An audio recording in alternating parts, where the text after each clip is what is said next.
Canadian Prime Minister Justin Trudeau responded forcefully to a suggestion by U.S. President-elect Donald Trump that Canada could become the 51st U.S. state.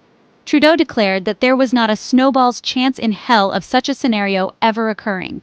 This blunt statement came after Trump repeatedly suggested that absorbing Canada into the U.S. would be beneficial. Trump even threatened to use economic force to make this happen. Trudeau's strong words reflect the sentiment of many Canadians who value their national identity and independence. The idea of Canada giving up its sovereignty to become part of the United States is deeply unpopular. Canadians are proud of their country's history, culture, and values, which are distinct from those of the U.S. The relationship between Canada and the U.S. has long been described as one of close neighbors and allies. However, Trump's suggestion and his aggressive rhetoric have put a strain on this relationship. Many Canadians are concerned about Trump's policies and his approach to international relations. Trudeau's rejection of Trump's proposal was met with widespread support in Canada. Political commentators and analysts praised the Prime Minister for standing up for Canada's interests. The incident served as a reminder of the unique challenges and opportunities that come with being a close neighbor of a global superpower. Adding fuel to the fire, Trump threatened to impose significant tariffs on Canadian goods unless Canada agreed to increase security measures on their shared border. He argued that removing the border altogether would bolster national security and be mutually beneficial. During a press conference at his Mar-a-Lago residence, Trump doubled down on his concerns about drugs, particularly fentanyl, being trafficked from Mexico and Canada into the U.S. However, data shows that fentanyl seizures are considerably lower at the U.S.-Canada border compared to the U.S.-Mexico border. Trump's insistence on increased border security, despite evidence to the contrary, has been perceived by many as a tactic to pressure Canada into submission. The potential economic impact of Trump's proposed tariffs is a significant concern for Canada.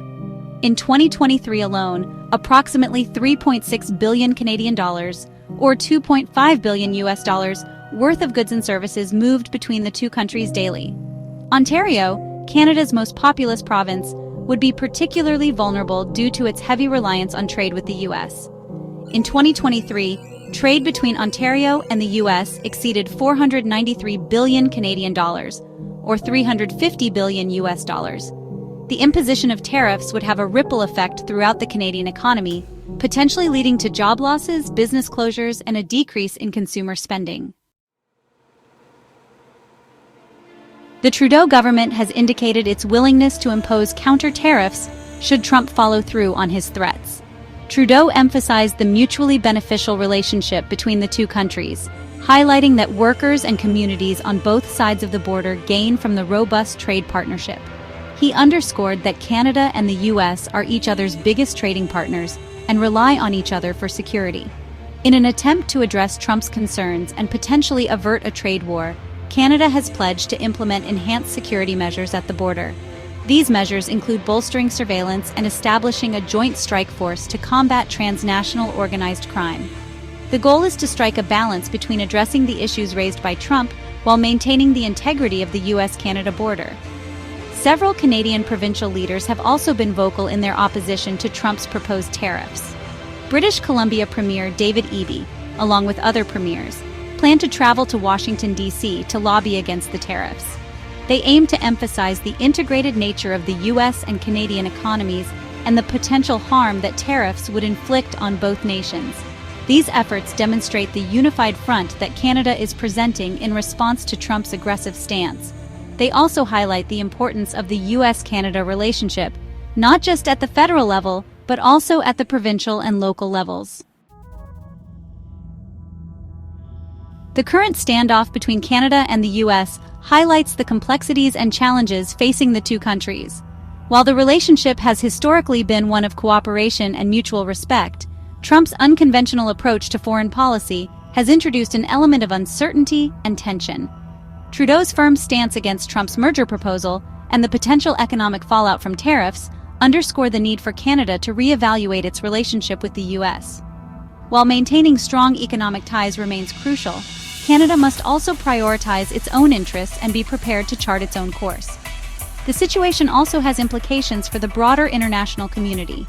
As a close ally of the U.S., Canada's experience with Trump's assertive tactics serves as a cautionary tale for other nations. It underscores the need for countries to diversify their trade relationships and reduce their reliance on a single partner, particularly one as unpredictable as the U.S. under Trump. In conclusion, the current state of U.S.-Canada relations is fraught with challenges. The outcome of the tariff dispute and the long-term impact of Trump's presidency on the bilateral relationship remain to be seen. However, one thing is clear: Canada must be prepared to stand its ground and defend its interests, even when faced with pressure from its powerful neighbor to the south.